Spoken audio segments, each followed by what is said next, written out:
The train rocks gently through the countryside. Outside the window, fields stretch under a pale spring sky, bare trees lining the tracks, farmhouses dotted in the distance. Inside the carriage, the air smells of old upholstery and distant coffee. A man sits alone near the window, coat folded across his lap, hands resting on his knees. His body feels light, almost hollowed out by weeks of preparation. Browser history wiped clean, correspondence erased, will updated, car sold, a single day claimed from work under a thin excuse. His destination waits somewhere ahead in the hills, a place spoken of only in careful messages exchanged late at night. His chest rises and falls in a steady rhythm. Anticipation sits heavy behind his ribs, mixed with a strange peace. This journey has been chosen.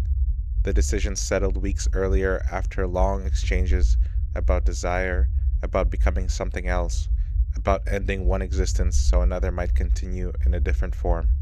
The man shifts slightly, watching the landscape blur. No one else in the carriage seems to notice. Ordinary passengers turn pages or stare at phones. The weight of what lies ahead remains private. At the station, the platform opens under a wide roof. Cool air moves across his face. A figure waits near the exit. Average height, quiet posture, eyes scanning the arriving travelers. Recognition comes without words. The two walk together toward a waiting car. The drive winds through quiet roads, past hedgerows and small clusters of houses, until the vehicle turns onto a gravel track leading to an old timbered house set back among the trees. The building stands large and somewhat worn, its rooms holding the stillness of long solitude. Inside, coffee is poured. The visitor removes his clothing without hesitation, standing bare in the living room while the host watches. The body is presented openly, muscles and skin offered for inspection. The host leads the way upstairs to a prepared space. A table has been cleared and reinforced. Hooks hang from a beam. Tools rest ready on a side surface. The visitor examines everything with steady interest, nodding at the arrangements. Conversation stays low. Plans confirmed earlier in writing are reviewed once more. Consent is repeated. The visitor insists the process begin that same day, rather than stretch across several nights. Evening settles. Sleeping tablets are swallowed along with a measure of strong liquor and a full bottle of thick cough syrup. The mixture works slowly. Limbs grow heavy. Breathing deepens. In the kitchen, the visitor positions the body carefully. An attempt is made first with teeth, but the flesh resists. A kitchen knife is taken up instead. The blade works through skin and tissue. Pain flares sharp and then dulls under the drugs. Blood wells quickly, running warm across the surface of the table and dripping to the floor. The severed part is placed in a pan with garlic and oil. The two try to consume it together. The texture proves tough, the taste unremarkable. The pan is set aside. The visitor is helped into a bathtub. Water is run. Blood continues to leave the body in a slow, steady flow, turning the water pink and then darker. The host moves between rooms, checking every quarter hour, then settles nearby with a book about distant stars and starships. Pages turn, hours pass. Consciousness comes and goes for the figure in the tub. Weak attempts to rise end in collapse. The floor grows slick. The air thickens with the copper scent of blood and the quiet sound of water shifting. Near dawn, the host pauses. The body in the tub no longer responds clearly. After a long stretch of hesitation and quiet words spoken toward the ceiling, a longer kitchen knife is taken up. The blade is driven into the throat. Once, then again, movement stops. The host stands for a time looking down, then begins the next stage of the work that has been planned for years. The body is moved to the prepared table and secured so it will not slip. A video camera records the hours that follow. Flesh is separated from bone, according to instructions gathered earlier from online sources. Organs are set aside. Large sections are portioned into bags. Some are placed at once into a freezer already holding ordinary packages of meat and a takeaway pizza. Other remains are buried in the garden under cover of darkness. The skull is placed deeper than the rest. Cleaning begins. Floors are scrubbed. Tools are washed. The house returns to its usual quiet. In the weeks that follow, the host lives alone again. At intervals, a bag is taken from the freezer. Portions are thawed, seasoned with oil, garlic, pepper, nutmeg, and cooked slowly. The meat is eaten at a carefully set table, candles lit, a bottle of red wine opened. Each meal is taken with deliberate attention. Memory of the shared night remains present with every bite. The process continues across many months until roughly 20 kilograms have been consumed. Life resumes its outward pattern. The host goes to work, greets neighbors, and tends the large house. Online, under a familiar alias, new messages are posted seeking further meetings. Some men arrive for brief visits and then leave when the full request is made clear. Others never appear. The posts continue. Months later, an Austrian student browsing late at night comes across one of the messages. Curiosity leads to a direct question. The reply confirms that a killing has already taken place. Shock replaces curiosity. The student contacts authorities. The report travels through channels until investigators in the region begin quiet work identifying the account. On a December afternoon, officers arrive at the timbered house. The host answers the door without resistance and accompanies them inside. A search moves room by room. In the freezer, beneath ordinary packages, bags of unusually colored meat are found. A second layer of packaging is noted. Outside, in the garden, dogs indicate disturbed ground. Skeletal fragments are recovered. A room upstairs still holds the table and hooks. Video cassettes are collected, dozens of them. One tape in particular is set aside for review. The host is taken into custody. In questioning, the full account is given without omission. Details of the meeting, the amputation, the hours in the bathtub, the final stabbing with the kitchen knife, the butchering, the freezing, the subsequent meals are all described. The video is examined by officers who stop after the critical sequences, having recorded enough for the file. Remaining body parts are confirmed through testing. The case moves forward. In the months that follow, the host remains in detention. Legal proceedings begin under public attention. Arguments are presented concerning consent, the recorded willingness of the visitor, the nature of the act. One court finds manslaughter and sets a term of years. Later review changes the classification. The sentence becomes life. The host continues to speak of the shared desire that brought the visitor to the house, of the fantasy fulfilled, of the sense that something essential had been completed. The old house stands empty now. The garden has been disturbed and refilled. The freezer is cleared. Online forums that once carried the messages grow quieter on the subject, though the story itself continues to circulate in other forms. The visitor's remains receive a private burial far from the original city. The host remains behind walls, the events of that March night fixed in official record and in the memories of those who watched the tape or read the transcripts. The train that carried the visitor that morning has long since completed its route. The platform is ordinary again. The timbered house waits among the trees, its rooms silent, the air inside holding only the faint, residual scent of old wood and clean surfaces.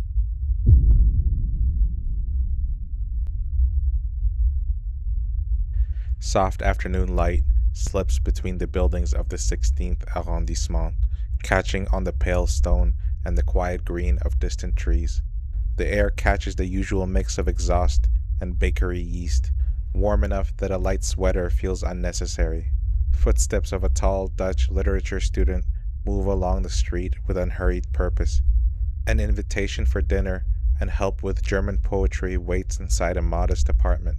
The arrangement feels ordinary, a continuation of earlier meetings where verses were read aloud and conversation drifted easily between languages and books.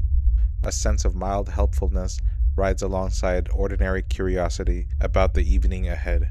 Inside the small space, the curtains filter the daylight into a muted glow. Cushions rest on the floor near a low desk. A book of German expressionist verse lies open.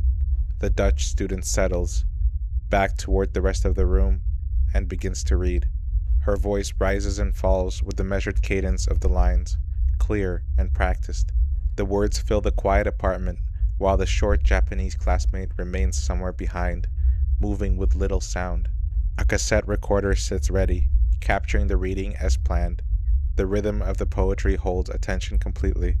Nothing in the tone of the room suggests interruption. The rifle comes from the cupboard without haste. The barrel settles against the back of her neck. The trigger moves. A sharp crack cuts through the verse. The body of the Dutch student pitches forward, the chair sliding, the book falling. Blood spreads across the carpet in a dark, widening pool. Silence replaces the poetry at once. The short Japanese classmate stands over the fallen form, the rifle still in hand. A sudden wave of dizziness collapsing his knees. His consciousness slips for a moment, then returns to the same room. The same spreading red, the same absolute stillness of the tall figure on the floor. The plan that has lived for years now stands open. Clothing is removed from the body. The short Japanese classmate climbs onto the cooling form and forces entry, the act mechanical and driven by the same hunger that brought the rifle forward. When the body proves too resistant for teeth, a butcher knife is purchased from a nearby shop and carried back upstairs. The blade works first on the hips and the thighs, slicing away pieces of flesh that are still warm. Some of the meat goes into his mouth raw.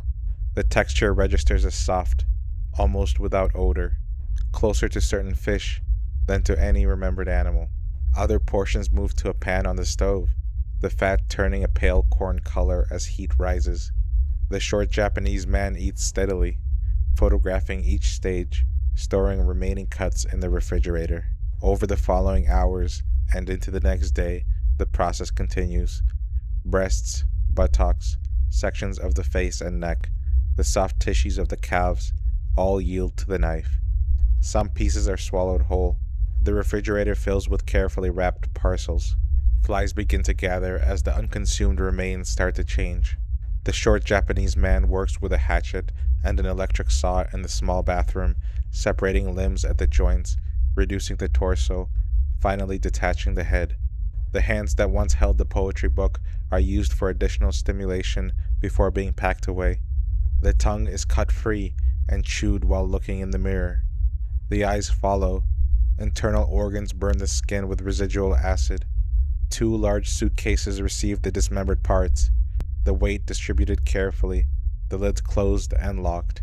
Night settles over Paris. The short Japanese man wrestles the heavy cases down the stairs and into the street. He flags a taxi. The driver helps load the luggage into the trunk, noting only the unusual weight. The destination is the Bois de Boulogne, the dark expanse of park and water that offers concealment. Near a remote lake, the suitcases are dragged from the vehicle. Blood has begun to seep through the seams, dark against the pale ground. A pair of joggers passing nearby stop. The seepage is visible. Voices rise in alarm. The short Japanese man abandons the cases and runs. The joggers reach a telephone. The dispatcher on the other end of the line takes the report of 2 abandoned suitcases leaking blood near the water's edge. Patrol cars are directed to the location. Officers arrive under the trees, flashlights cutting the darkness. The cases are opened. The contents confirm the worst. A description of the fleeing figure, a small Asian man, spreads quickly. The taxi driver, hearing the public appeal, contacts the brigade and provides the address where the passenger was collected. Officers take up position near the building. The short Japanese man returns by taxi later that evening. The moment of recognition arrives without struggle. Inside the apartment, the carpet still shows the dark stain. The rifle leans against a wall. In the kitchen, the refrigerator yields plastic bags of cooked and raw human flesh. An identity card belonging to the Dutch student lies among the remaining items. The short Japanese man offers no resistance and begins to recount every step of the preceding days. The invitation, the poetry, the shot to the neck, the hours of cutting and consumption, and the attempt at disposal. The investigation moves through the apartment and the park with methodical care. The body parts recovered from the suitcases and the refrigerator are catalogued. The Dutch student's family, already concerned by the unexplained absence, receives the confirmation. In the days that follow, the Japanese man remains in custody, while medical experts examine the account and the history of long-standing impulses toward human flesh. The French authorities conclude that the act arose from a state of legal insanity. Charges are not pursued in the ordinary courts. Confinement in a psychiatric institution follows. After a period of years, the Japanese man is transferred out of France and returned to Japan.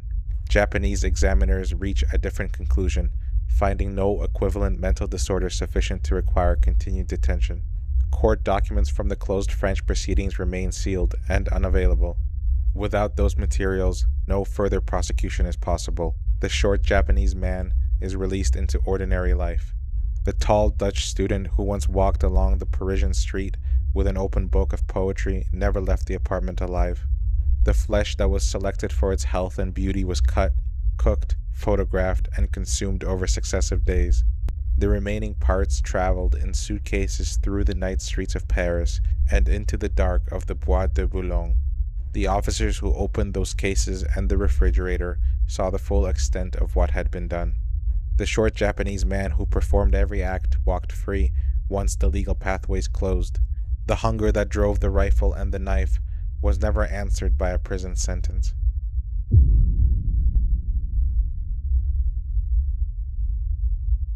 The cold settles into the bones long before the feet notice.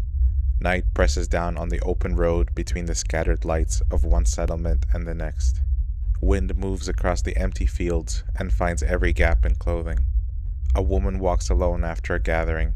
The service ran late. The path home stretches longer than memory allows.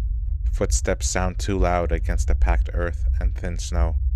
Breath clouds and vanishes. Somewhere behind, another set of steps begins to match her rhythm. The distance closes without hurry. A hand lands hard. The knife drives into her chest more than once. Pain explodes white and total. The ground rushes up. Dragged into the dark of the refuse heap near the factory, her body still fights. The blade opens her throat. Hot blood wells. A mouth meets the wound. The drinking goes on until the pulse fades. Then the cutting begins in earnest. Breasts come away with the fat beneath. Calves separate. Portions of flesh fold into the backpack.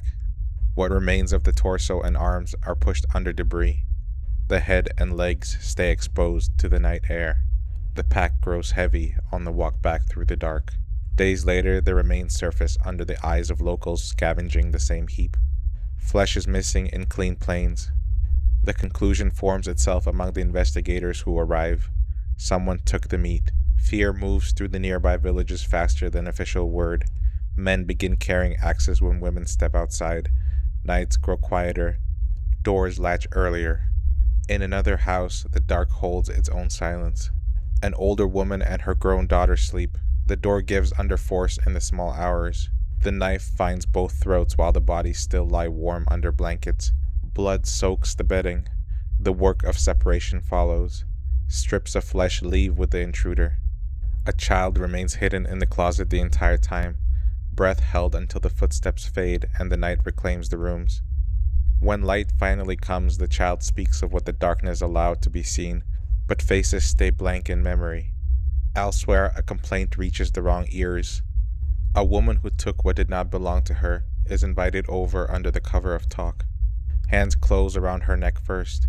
Her throat opens afterward so the blood can be taken while she is still warm. The body yields its useful parts.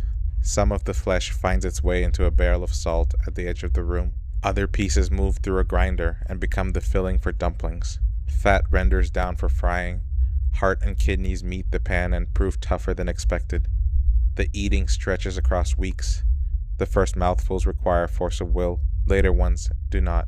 Summer heat changes the air, but not the pattern. Alcohol flows among men who share the same work and the same evenings. A rifle appears for a demonstration of skill. A pigeon on an antenna becomes the target. The shot misses. Reloading brings a stumble. The weapon discharges into a colleague. The body drops. Arrest follows for the careless death and the illegal weapon. Time is served. Good behavior shortens the sentence. Weekend leaves home become possible. The release arrives earlier than expected. Freedom returns the old hunger. At a construction site, a woman dies under the knife. Days later, another house is entered. A young mother lies beside her newborn. The blade enters 18 times. The mother-in-law takes a wound to the chest and survives long enough to speak of the shape that moved through the rooms. Flesh leaves with the killer again. Then comes a gathering. Friends arrive. Drink is poured. Dumplings are eaten with the usual satisfaction of shared food. Conversation drifts. One woman is drawn into the next room. Time passes. The host returns marked with blood and asks whether anyone understands what has been swallowed. The severed head is shown. Shock empties every stomach. Bodies scatter into the night. A call reaches the district station. The voice on the line describes 2 deaths and names the house. Disbelief meets the report at first. The reputation of the man in question does not match the words. Still, the call moves upward. Officers arrive. Inside the rooms, the work opening the body continues. The man is found naked and wet with blood, knife in hand, the cavity of the torso already parted.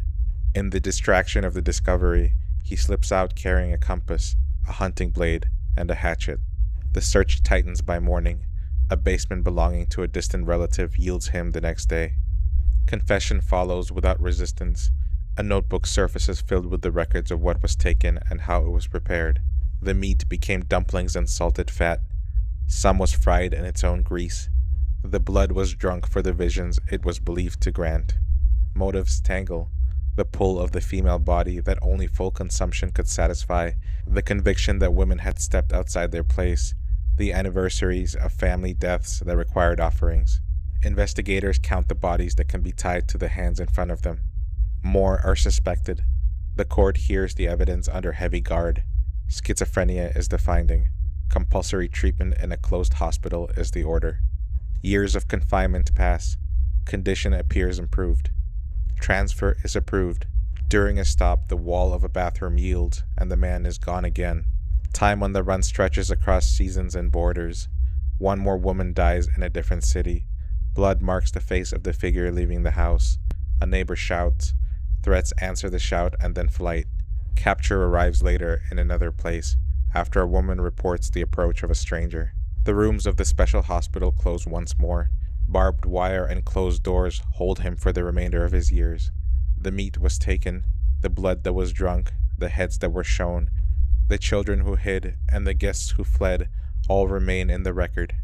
The fear that moved through the villages in those winters will never leave the ground where the bodies were found.